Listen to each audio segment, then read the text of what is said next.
defend the title against after WrestleMania? And I mean, we have plenty of options now that Lita's back, Trish Stratus is back, Beth Phoenix and you are kind of butting heads, so there's plenty of people to pick from.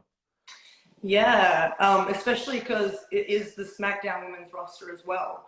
And I haven't faced a lot of them in a long time, if not ever. So there's definitely a lot of names that I can think of. But I mean, I would love to defend it against Beth. I would love to have a singles match with her.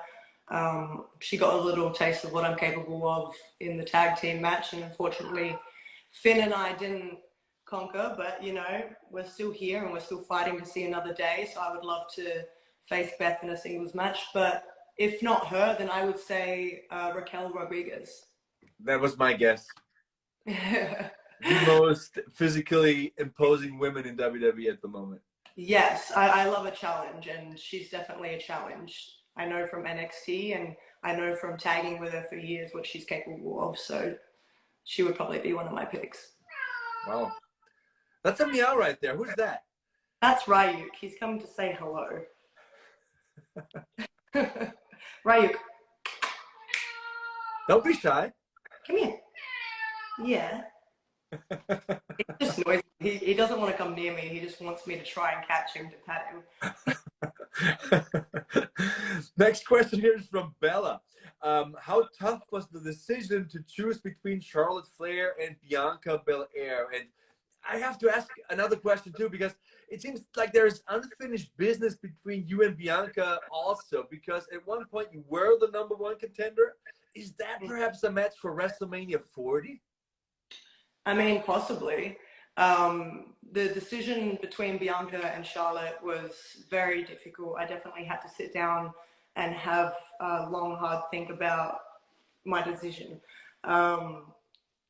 Yes, I do have unfinished business with Bianca. I was #1 contender until, sorry, my dog just hit the camera, until I got injured and pretty much knocked my front tooth out.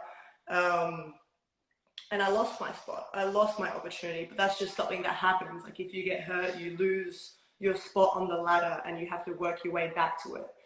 I think Bianca and I, our feud and us going head to head is something that is going to be happening for years to come. I think we've got a lot of years behind us and we're going to run the women's division here in WWE. So I think that my choice to choose Charlotte was mainly because of revenge. My first WrestleMania, I lost the NXT Women's Championship to her. I also lost my Raw Women's Championship to her. She is pretty much my kryptonite, and I'm sick and tired of it. I've worked so hard to get to where I am and be the sort of person that I am today and prove to everyone what I am capable of. And she's the last person that I have to prove myself to. And I know in my heart that at WrestleMania, she's going to learn who Rhea Bloody Ripley is. And she's not going to like the outcome. Love the confidence. I love it. You spoke about the injury and you mentioned knocking your tooth out. And what was it like to be out? Because you've never been injured and never been away for a long time. I followed your career. You were always a gamer, always on. And certainly it must have been a heartbreaking experience to be out of the game for quite some time, right? Yeah, it was definitely strange. Especially because at that time I was go. I was on TV, I was on the live events, I was doing absolutely everything. So my schedule was extremely busy. And then to have it sort of cut down to just TVs. And I missed a couple in between. I missed like 2 weeks, I think it was. And then I came back and maybe it was a month. Maybe it went faster than I realized. But then I finally came back and I started doing like more manager style stuff, which I was happy about because it means that I was still on TV. I was still getting to go to work and getting to do the one thing that I love, and that's perform in front of everyone for WWE. And I slowly got more and more into it. I got to, you know, beat up some of the guys and do my thing. So I feel like I only had that slight little bit of time off that sort of went quickly in a way, but the whole injury in itself went by really, really fast for me. Faster than I could have anticipated, because by the time I had my match in NXT against Roxanne, like, I felt like not much time had passed at all. Well, that's a good thing. That's a good thing. You mentioned beating up male superstars. There's a question kind of in that area from Emilia. You beat up a lot of male superstars. Akira Tozawa, Rey Mysterio, even Dominic before he joined the Judgment Day, AJ Styles, now Santos Escobar, who was on WWE Divoke last week. Who was the most fun to put in his place? You know, it's all fun. It's all fun to me. But I think the main person that I really enjoyed beating up was probably AJ Styles. I don't know why. I think it's something about him, but just watching his like reaction to me just like stepping up to him and just being so baffled that this woman is like standing up to him and beating him up. It really made for a really fun time for me, and I loved screwing with his brain a little bit. So I can't wait for AJ to come back so I can potentially beat him up again. I love the body slam against Luke Gallows. Yes, that also got me extremely hyped. After I did that, it was something that I was just like, you know what? I think I could do it. So I did it. I like it. I like it. Let's get to some Judgment Day questions. Tim wants to know, Finn Balor, Damian Priest, Dominic Mysterio, can you describe what makes each of them so special? Man, I don't even know where to start. I mean, Finn Balor, just that name alone, like, that's a name in the wrestling business, not just in WWE, but in the wrestling business all around the world. He is so incredible at what he does. He's one of the best. He's definitely made his name in Japan and in the WWE, and I think we're just scratching the surface with him because he's just so capable of absolutely everything. And then with Damian Priest, I mean, his charm, he's very, very charming. He's very good at what he does, and he's very captivating. He's got the deep voice that really makes you listen to him. Best voice in wrestling. Dude, I don't know where that comes from, but he definitely has the vocals to grasp your attention. And as for my Dom, my Latino heat, he just gets better every single week. I'm so proud of him. Just watching him grow into the man that he is today is just so inspiring. Like, watching him go out there and just not only growing into a man, but like getting the confidence to go out there and make his own legacy sort of way. Like, he's no longer living in the shadow of his father, Rey Mysterio. Watching him step up to his dad and prove a point and hold that, it's very, very inspiring to me. So Dom, he's inspiring. Marcus wants to know, how would you describe your role within the Judgment Day? I want to say that I'm sort of like an enforcer in a way. I'm definitely the secret weapon. I mean, yeah, I guess that's how I could put it, the secret weapon. A lot of guys, they don't want to step to me.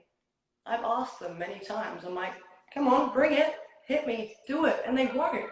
They just won't. So, yeah, I'm the secret weapon. I think the enforcer is kind of what Arn Anderson was in the Horseman, or what Batista was in Evolution.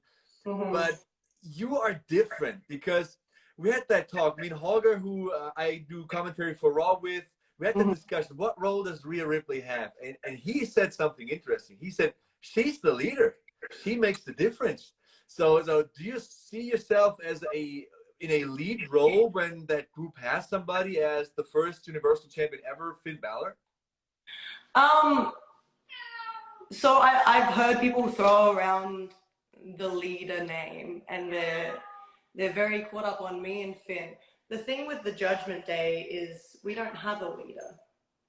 In our eyes, we're all equal and we can all do what each other want and we help each other out with anything. We're like a family. We're a close-knit unit and we all think the same and we all have the same things that we want to accomplish here in WWE. So, I mean, people could say that I'm the leader, people could say that Finn's the leader, people could say that Damien's the leader, that Dom Dom's the leader, but at the end of the day, the Judgment Day, there is no leaders. We're in it for each other and we're in it to take over. Yeah, it's kind of a flat hierarchy that you guys have, you know. Everybody can make decisions, everybody can be the tag team partner, everybody can be the enforcer. It's not like the typical Ric Flair is the world champion of our group and the others are just behind him, or China is the enforcer. It's like everybody can play every role. It's like a basketball team where everybody can shoot and everybody can dribble and everybody can dunk. Exactly. That's a cool thing if you think about it, really, because there's not a lot of factions that have that versatility, and I think that makes the Judgment Day so unique. Yes. So this next question is from Chris. If you could choose any WWE superstar, male or female, to join the Judgment Day, who would you select?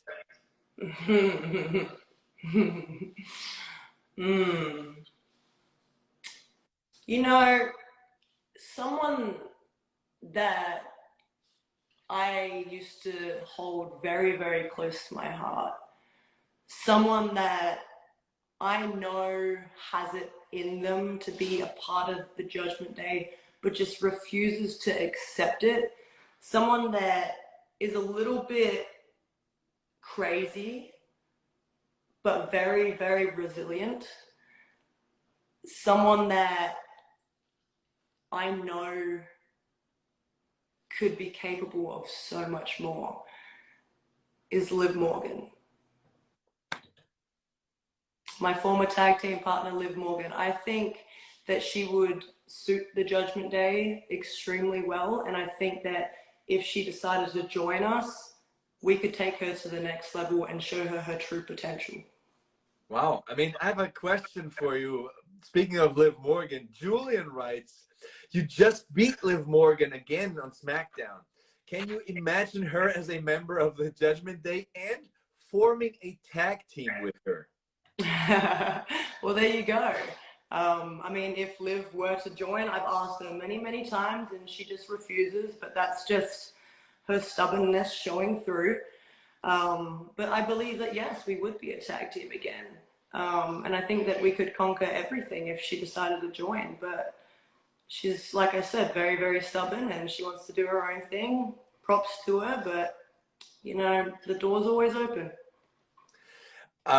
Your tattoos sparked the interest of many people. Diana writes here, how many tattoos do you have? And Alex wants to know, which tattoo was the most painful of them all?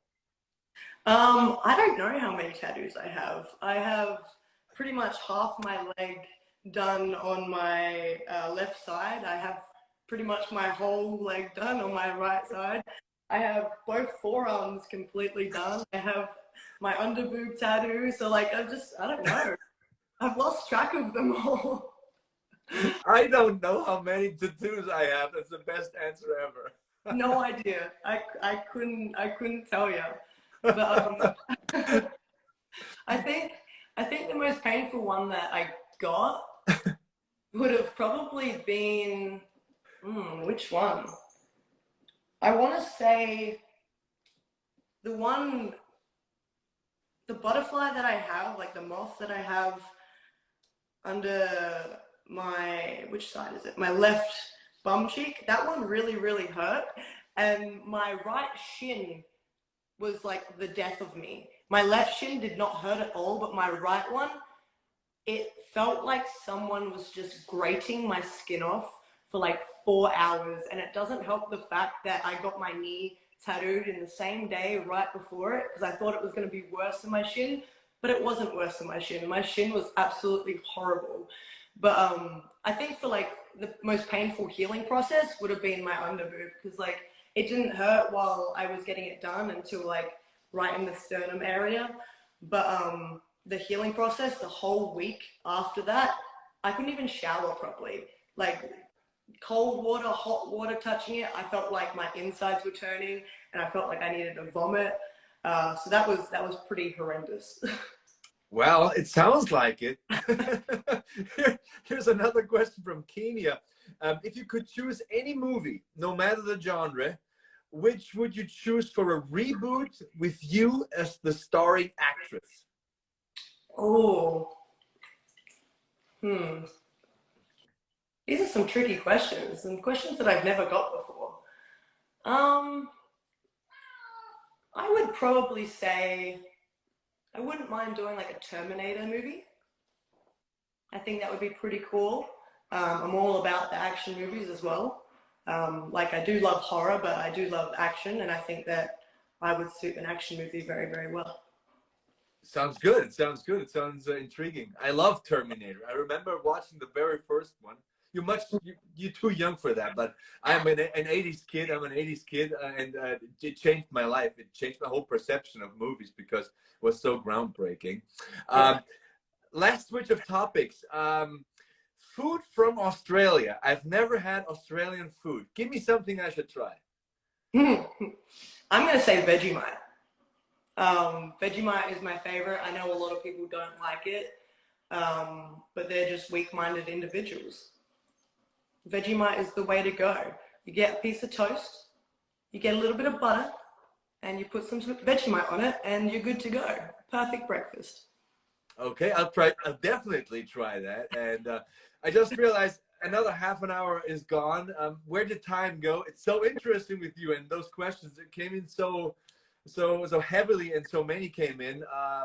You said in our last interview, I want to make as much history as possible. You've certainly made it this year and last year, and hopefully you'll make it at WrestleMania. Fingers are crossed, and I wish you nothing but the best. Thank you. I appreciate it. Looking forward to part 3, by the way. It'll happen. That's a promise. That's a promise.